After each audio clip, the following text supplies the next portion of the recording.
Hey family, MarshaunO here, your favorite shift relationship strategist, and I help Christian women that are married or in long-term relationships to stop feeling disconnected and unloved and shift them to feeling heard, understood, and appreciated.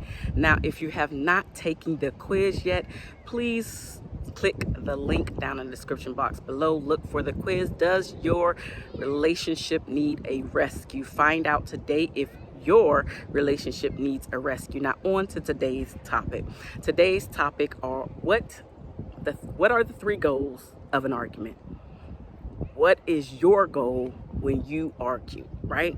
I have three goals that you should be trying to achieve when you and your spouse is arguing. So let's go ahead and jump into the first one. The first one is literally what you're really trying to do is to enlighten your spouse about your point of view, about your feelings, about the way that you took something that he did to you or didn't do to you. Maybe he was supposed to take you somewhere. Maybe he was supposed to surprise you. Maybe he was supposed to do something with the children that fell through. Maybe fill in the blank, right? There could be a lot of maybes on why we feel disappointment in our relationships and in our marriages. And a lot of times when you are arguing with your spouse, a lot of people don't really know how to argue. So the first goal of any argument is really to enlighten your spouse. It is not to try to win the argument. It is not to see if you can be right.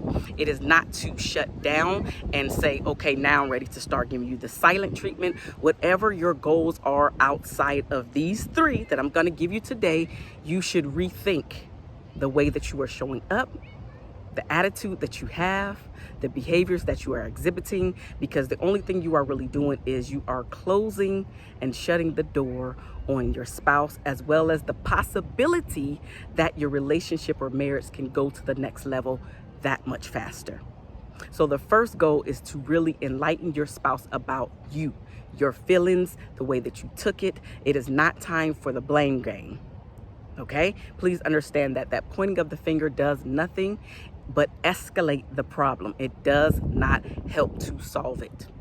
So that is the first thing. The second thing that you want to think about is literally preserving the relationship or marriage. You're really trying to get to the next level, which is why you found my channel or you have clicked on this video, because arguing seems to be a thing that you do or take part in more often than not, or more than you would like to participate in. And so we really have to get control of our emotions and our feelings and stop taking everything so personally, right? And really try to hear what your spouse is saying, because what we don't realize is when our spouse is going down the rabbit hole, he is crying out for help.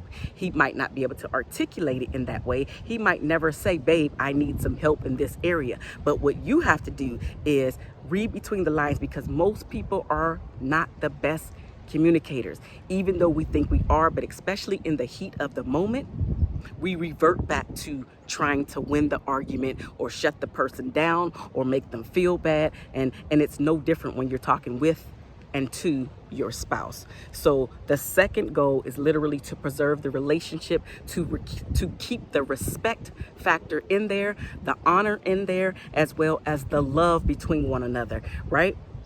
So what I like to tell my clients is literally act as if you are speaking with one of your friends. And then guess what?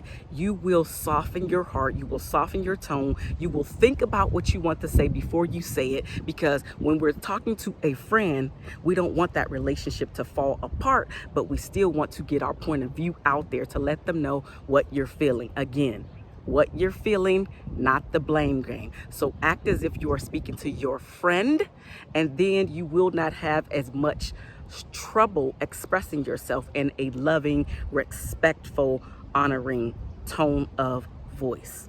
And then you'll also notice that your spouse will open up that much faster, because they can hear and see the love exuding from you, and will feel bad that they hurt you in this manner. But you have to learn how to articulate what you need to say. Think about it first. Write it down if you must. Read it if you must. Ask, hey babe, I would really want to say this to you. It's really weighing heavy on my heart, and instead of getting interrupted, I would just like to read this to you, and then maybe we can have a discussion. Is that okay? Right? Wait for the answer and then go ahead and read what you need to read. Right?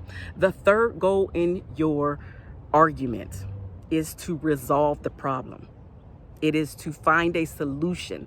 It is to stop sweeping things under the rug or saying we're going to come back to this conversation, because 9 times out of 10, and when I talk to my clients who have a tendency to push things under the rug, that conversation never comes back up. And what we're not realizing that we are doing is we are actually distancing ourselves instead of coming back together, coming wholeheartedly and becoming that one that we say that we want in our relationships, right? We're not really working on the team effort when we are keeping that distance in there and when we're not solving that problem. So resolve the problem, find a solution, come back to it, discuss the solution. It doesn't have to be one party's way and not the other, right? Come to some sort of agreement, so you never have to talk about this particular thing again. But this will help you with your communication skills, but it will also let you see that your spouse is not your enemy. The problem is the enemy, not your spouse. I am MarshaunO. I love you guys, and there's nothing that you can do about it. Again, click the link down in the description box below and take the quiz to find out if your relationship needs a rescue. I will talk to you soon. Bye now.